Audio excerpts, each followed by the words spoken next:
Doon na sila, Zoe. Ayun siya.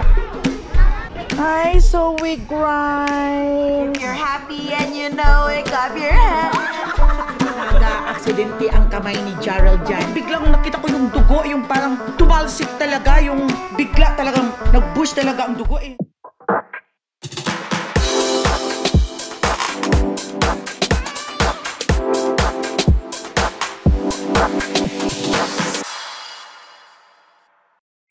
Hello my friends and friendship. Ay ito, si Mama Ella ay kararating lang. Nag-drop kami kay Zoe sa school. So, but before anything else, good morning. Good morning sa inyong lahat dyan sa Philippines dahil alam ko morning na dyan. At pagising sa umaga, be happy! Huwag mag-isip ng problema. Bigyan mo na ng time ang sarili na para maging happy na kahit pangiti-ngiti lang na i-pray lang sa God na lahat ay bahala na si God. At dito sa Amerika, hello, good morning din ngayong umaga at malapit ang maaga pa. It's 9:30 pa lang. So at sa ibang lugar, sa ibang mga lugar ay good evening, good morning, or good day o kung ano dyan sa inyo. At mag-ingat lang kayo parati my friends and friendship. Huwag niyong pabayaan ang mga sarili at don't forget to pray. O lahat ay tutulungan tayo ng Panginoong Diyos kung ano naman ang ating mga problema. Okay, before anything else my friends and friendship ay kararating ko lang nag-drop kami kay Zoe sa school. Madaling mga 6 o'clock gising na ako, nagpakain ako sa kanya. Tapos binihisan ko na umalis na kami dito ng 7 ng umaga dahil ma-traffic. Ang pasok niya is 8 o'clock kaya ma-traffic kaya umalis kami. Si Papa Dudes ang nagda-drive. Ngayon dumaan na lang kami sa store at ito bumili ako ng sitaw para mai-adobo dahil favorite ito ng panganay kong apo. At bumili din ako my friends and friendship ng kamote. Ito ang aming aalmusalin. Ang kamote na parang katulad talaga sa atin sa Pilipinas. O naghukay ako ng kamote doon sa may bundok-bundok. At ito, bumili ako ng okra para maggagata ako sa kalabasa, okra at kaunting sitaw. Gagataan ko at lalagyan ko ng hipon. Yun ang ko ngayon my friends and friendship. At nakabili ako ng nakaprito kagad na liwet sa amin. Ito yung mahaba yung swords. At prituhin ko ulit ito dito. Alam ko matabang to, walang asin pag piniprito nila. Pero bahala na, didiskartehan ko na lang, magsasawsaw na lang sa medyo alat-alat para magkaroon ng buhay ito pag kinain mo, di ba? O ayan, so ito lang nabili ko lang at bumili ako ng kaunti lang na at sibuyas. At yun lang, kaya ako ngayon, bumili pa pala ako my friends and friendship itong saging. Alam nyo, nagmahal na to. Alam nyo my friends and friendship kung how much ang saging na? $1.65 na, dati 99 cents lang ang pound. Sobra talaga ang taas ng mga bilihin talaga my friends and friendship dito sa Amerika. Pero I know, dyan din sa Pilipinas, di ba? Sobrang taas din ang mga bilihin. Pero, di ba, nasusurvive din natin kahit papaano. Okay lang yun. Magtiwala lang tayo sa Diyos at sa ating sarili na kayang-kaya natin ito malalagpasan lahat ang problema. Basta, wag lang nakasimangot, pagising sa umaga, smile, alright? So ngayon ako yung magluluto ng langgunisa, my friends and friendship. At papasok si Apo. Yung panganay na Apo ay may school. At after school, yung batang yan ay nag-work pa yan. At ganun dito kasi ang mga kabataan sa Amerika, my friends and friendship. Kung dyan kayo sa Pilipinas, sinasabi ko lang sa inyo, ng mga kabataan dito ay nagtatrabaho at nag-aaral. Pinupush talaga namin na mga Pilipino o ewan ko lang sa mga ibang lahi na kahit nagtatrabaho ay kailangan mag-aral sila. Dahil karamihan dito, hindi naman sa lahat, kundi yung mga iilan na mga kabataan dito, pag nakatikim na ng pera, ay ayaw na nilang mag-aral. Pero ayaw naming mangyari yun sa apo namin. Dahil gusto namin, pinapaintindi namin sa kanya na ang pag-aaral ay yun ang susi para sa pag-asinso ng buhay. Yun ang sinasabi namin sa kanya. Wala yan ang kayamanan, sabi namin sa kanya. Kasi dito yun sinilang at dito din siya lumaki. Kaya 20 years old na siya. Kaya parati namin yung ini-implement sa utak niya na kailangan ay hindi pang habang buhay na nandiyan ka lang sa mababa na trabaho na hindi makakabuhay kahit mag-solo ka. Ngayon, sabi ko sa kanya, sabi ng mami niya, sabi din namin na pinupursue namin na mag-aral kang mabuti At pag nakatapos ka na, ay yung aangat naman ang buhay mo. Huwag lang yung, ang pera nandyan lang yan. Mas more pang pera ang makikita mo pag once natapos ka na ng pag-aaral. Kailangan ganun talagang impulse mo sa utak ng mga dito na born ng mga bata sa Amerika. Dahil pag maka-earn kasi sila ng pera dito, ang mga kabataan, ayaw na nila, gusto na nila, yun lang, akala na nila, yun na lang ang buhay nila na pag kumikita sila ng kakaunti o kakarampot, ay yun na lang, yun na lang. Kaya sabi ko, mas mabuting, aangat ka naman, yung mag-step ka naman, pero kaya nag-aaral siya ngayon na ang kinukuha niya nga, 2 years na siya, second year college na siya eh. Ang kinukuha niya is SciTech. Kaya sabi niya, gusto namin is nursing. And sabi niya, pag makatrabaho na ako, kukuha na ako ng unit pa unti-unti sa nursing, which is tama naman ang plano niya. Kaya yun, sinusuportahan talaga namin pag nagluluto ako dito, kaya may pasok siya ngayon. Kaya magluluto ako para bago umalis. Katulad yung Pilipino habit talaga na pag umalis ay ang mga apo, ang mga kabataan ay bago kailangan kumain bago umalis. Okay, luto muna ako ha. My friends and friends, ito kumain na si Apo. Ito lang natitira. Si Shen darating at saka si Cash. Kaya ang ulam niya, ayan yung egg. Inalisan lang niya ng gitna. Ito na lang. Ito nagawa ko na sinangag. Yun ang order niya, sinangag. Tapos, may nabili ako kasi nga isda. Ito, may pinirito ko uli. Alam ko matabang na to. Bahala na mag-discarding isaw-saw. Liwit yung swords. Ewan ko kung ano tawag nito sa Tagalog. Basta sa amin, sa akin is liwit. Ayan. Pinirito ko. Para makain. Alam niyo, my friends and friendship, ang almusal namin ngayon ako nakatapos na kumain. Late na, it's 11:30 at darating dito ngayon si Cash. Kaya nagliligpit na ako para pagdating ng Apo, hindi na ako nagmamadali. Kaya ayan na nakakain na kami. Ito yung mga ulam na pinapaluto pa ni Shen. Ayan, magandang panahon ngayon, my friends and friendship ngayon dito sa Vallejo. Sa Bay Point, pero malamig ito.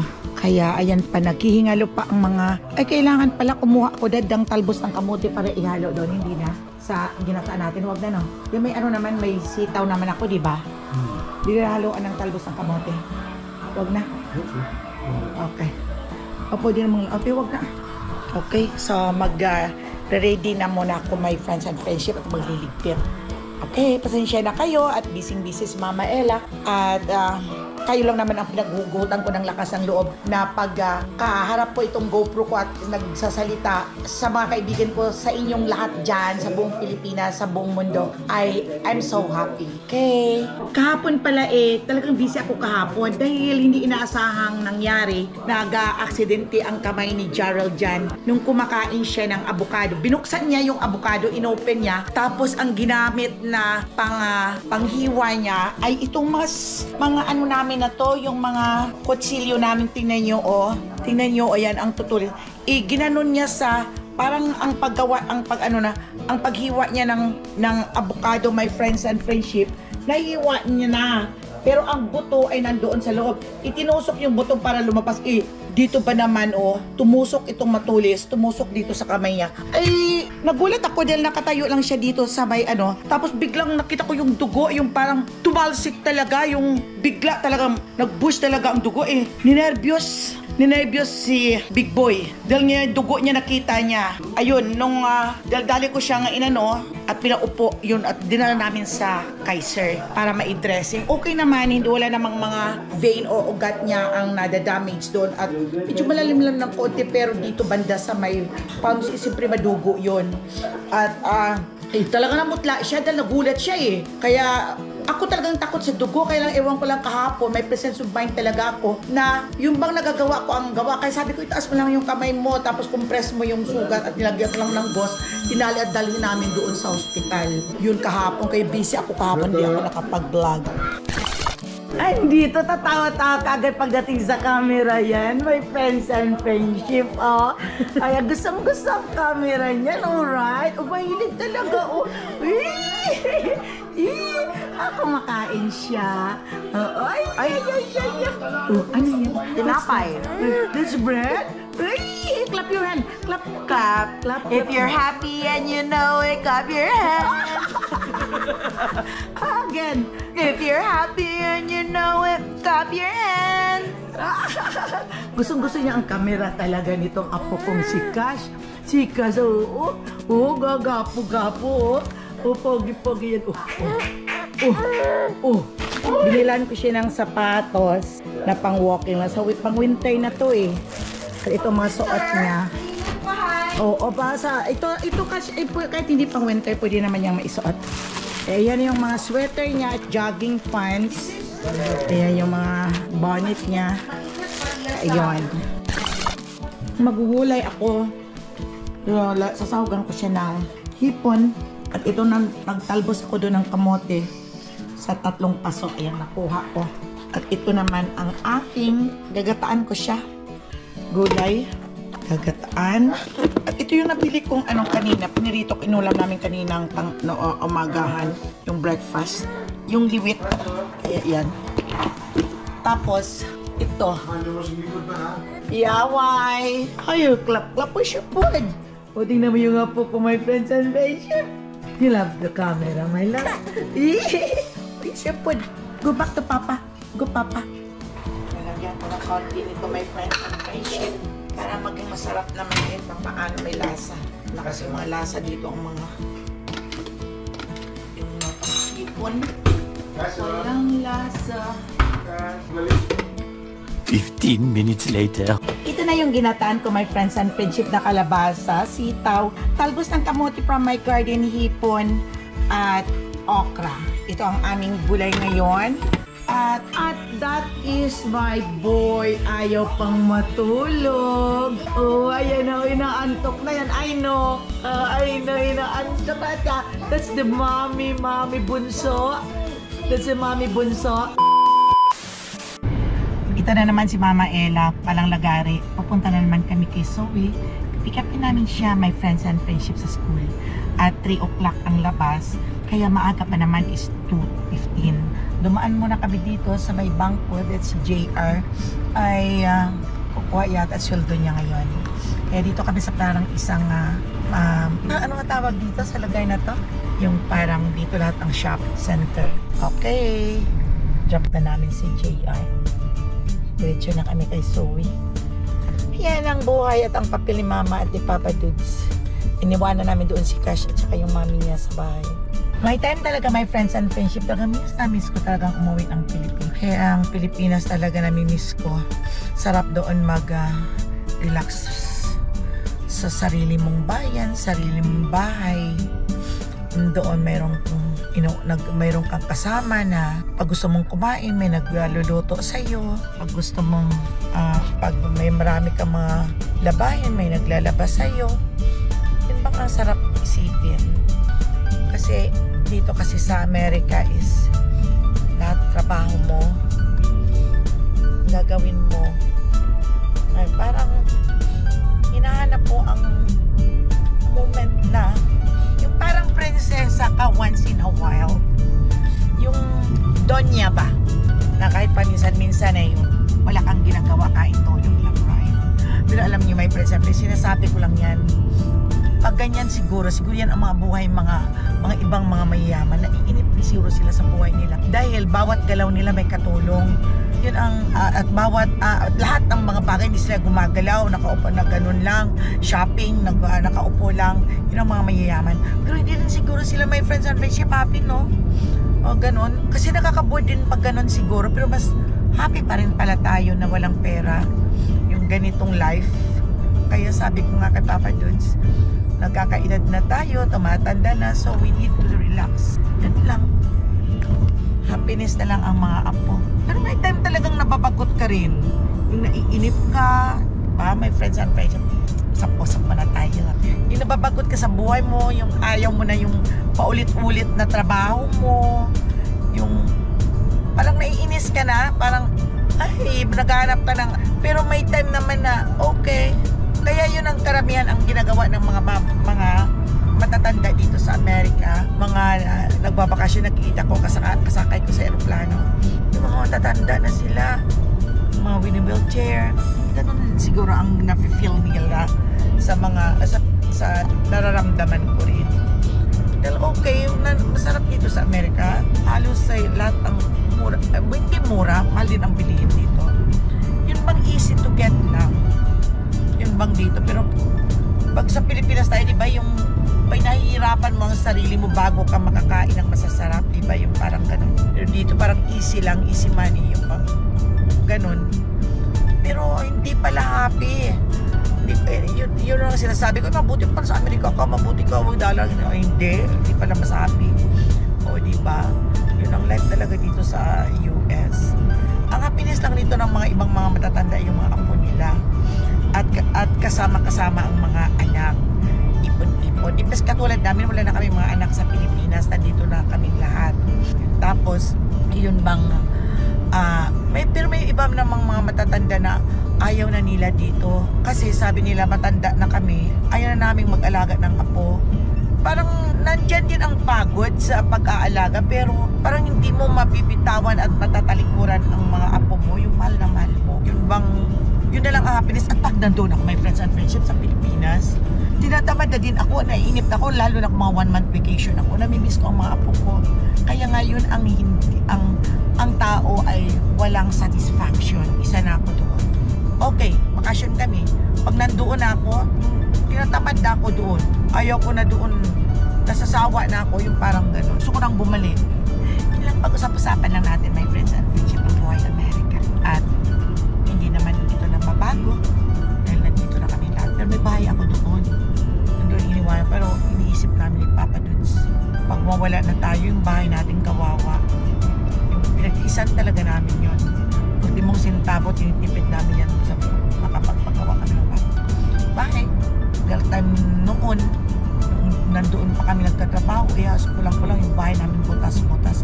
Ayun talaga ang aming inambisyon na time will come, sabi namin ay itong bahay na butas-butas ay magiging simento, yun at polo room. Yun na fulfill din namin. Kaya lang hindi naman namin natitirahan doon. Dito naman kami ni asawa. Yun ang nakakalungkot.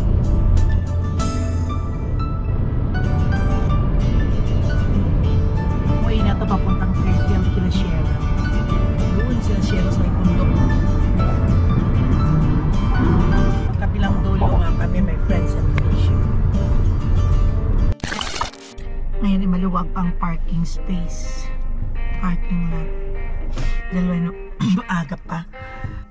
Time check is ano palang oras is 20 minutes before 3 o'clock. Maluwag pa ang parking space. May yan, my friend, punong-puno na yan dito. Halos din na makadaan. Ganda ng pag nandyan ang bahay kung malapit lang dito sa school. No need nang mag-drive. Pero hindi ka naman makadaan siguro dyan dito. May wait, ayun na, iikot ka pa, no? Kaya yan, pero yung mga bahay na yan, mga maliliit na mga bahay dyan, yun ang mga bahay na unang mga bahay daw dito. Lagyan nila ng barakada. Ang ibig sabihin, dito, naka-gated ang ano nila. Pag school hour, nandoon, sarado ang kanilang gate, nakasara. Kaya alam naman niyo, my friends and friendship noon, maraming nangyayari na pinapasok ang school ng mga walang magawang tao at pinag-strapping yung mga simbahan, yung mga school. Kaya aware sila rito, my friends and friendship. Mga naka-gated. At yan yung barikada nila na orange na yan, ay di ka pwedeng pumasok dyan. Dyan dadaan, tatawid ang mga bata. Ayun. Doon naman sa baba ng school na to, sa tabi ng school ay, yun ang church. Dito noon kami nagsisimba. Layo na kasi kami, hindi na kami makapagsimba dito. Pero 27, 28 years kami dito nakatira.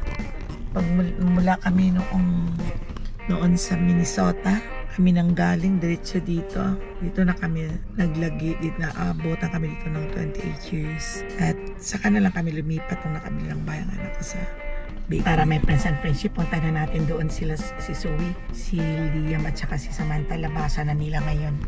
Kaya punta tayo doon. Si Zoe palabas na. Doon na sila Zoe, ayun siya. Wala kasi Liam. Yung line na yan yun, doon si Zoe. Ayun siya, ang itim-itim ng apo kong yan. Hi, Zoe! Hi, Zoe Grimes! Ayun na si Liam din. Ayun na, isang line na yun. At ito naman si Samantha, yung isa. Hi, Miss Young. Hi, Miss Yang. Hi, Liam. Liam. Liam. Si Liam sa kinig. Sam, hi. Yan, dito silang tatlo. Hello. Say hi, Liam. Give me, I'm gonna help you. Okay. Oh, let's find your daddy, Liam. Yeah, come on. Oh. May kiss. Ito si Samantha. Ate Zoe, hug Liam. Kids, bye-bye. Hug Liam. Oh, hug ate. Oh, hug ate. Ate, hug Zoe. Okay, bye-bye. Yeah.